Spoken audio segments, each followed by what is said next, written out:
Le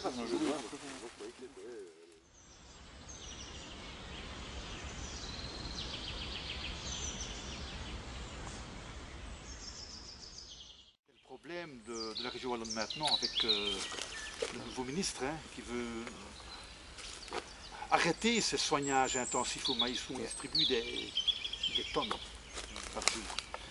Et le maïs provoquait ce déséquilibre en sels minéraux.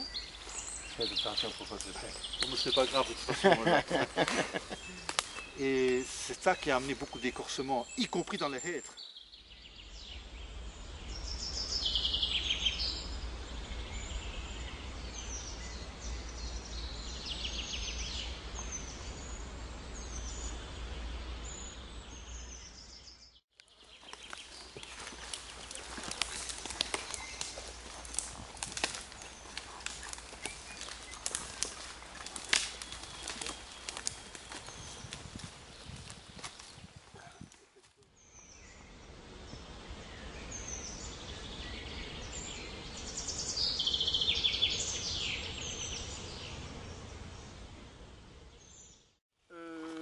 Non, c'est un insecte, c'est un tout petit coléoptère qui fait 3-4 mm de longueur et qui n'est pas plus épais qu'une allumette fine.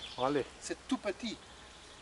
Ils forent des trous là-dedans et avec eux ils entraînent les spores de champignons que vous trouvez ici. Vous êtes là les champignons. Et le champignon sort toujours 1 an, 2 ans, 3 ans après, on voit apparaître des champignons. Mais en attendant, tout l'arbre est attaqué, le champignon est dedans, et à un moment donné, ben, il est tellement déforcé qu'il casse. Un coup de vent, il est pourri d'un côté, il tombe, on le voit. On voit la partie qui était cassée là. Ça va mieux, Comment? Ça va mieux pour l'instant? Pour le moment, oui et non. Mais si vous allez en forêt pendant l'été, d'ailleurs, on le voit déjà maintenant, regardez.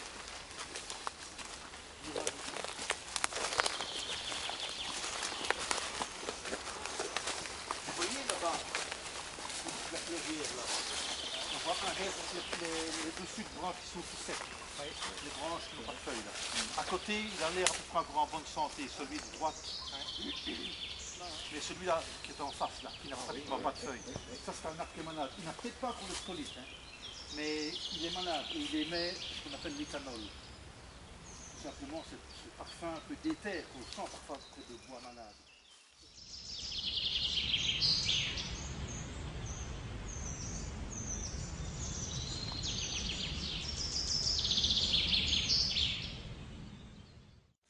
Tête d'arbre, le cervidé venait lécher le sel, et le sanglier ne sachant pas aller au-dessus, eh bien, il mange la terre qui est autour. Vous savez ce que c'est comme quoi? Un hêtre, Oui, un hêtre. C'est lourd, Oui. C'est beau d'ailleurs cette branche. Au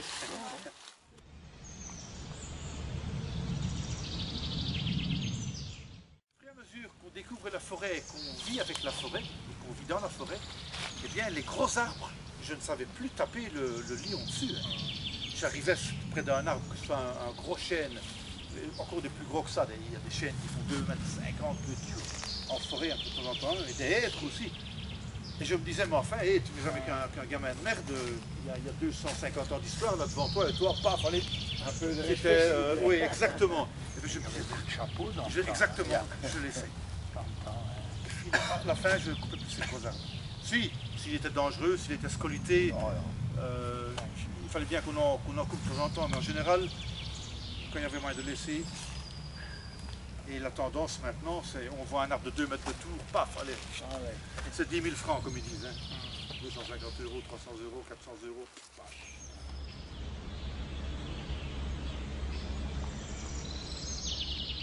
Des parts de bois, des parts d'environ 10 terres d'estimation. Et chaque part de bois porte un numéro, on le voit ici le numéro. 100, 200, 300, 310, 320, 330, 40, 350, 2. 352. Donc celui qui a le lot 352, il a déjà un arbre ici, pardon. Ah, il est là. Il en a encore un ici. Ah voilà. Et il les a pas coupés. Et alors il est venu marquer ses arbres pour les retrouver facilement. Alors il a fait des grands coups de griffe Avec la tronçonneuse? Non, non, avec une griffe. C'est une petite griffe comme ça qui trace des lignes. Donc, on les voit tous, hein, regardez, ils sont là, on les voit, tous les arbres qui sont griffés. C'est sa part de bois.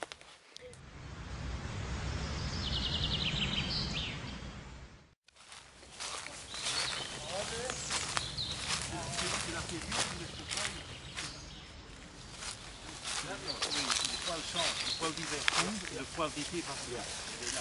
Le poil d'été, en fait, il est en dessous, il est très court, il est roux.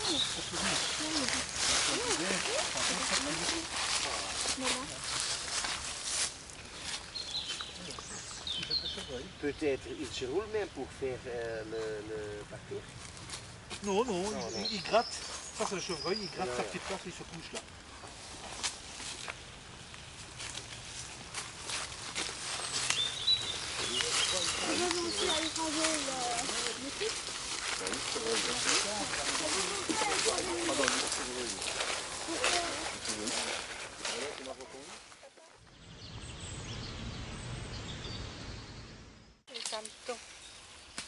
Tous les carabos sont là. Bon appétit. Caviar. Les directions et tous les scarabées. l'avenir, hein. On mangera bientôt des insectes. Pas cela.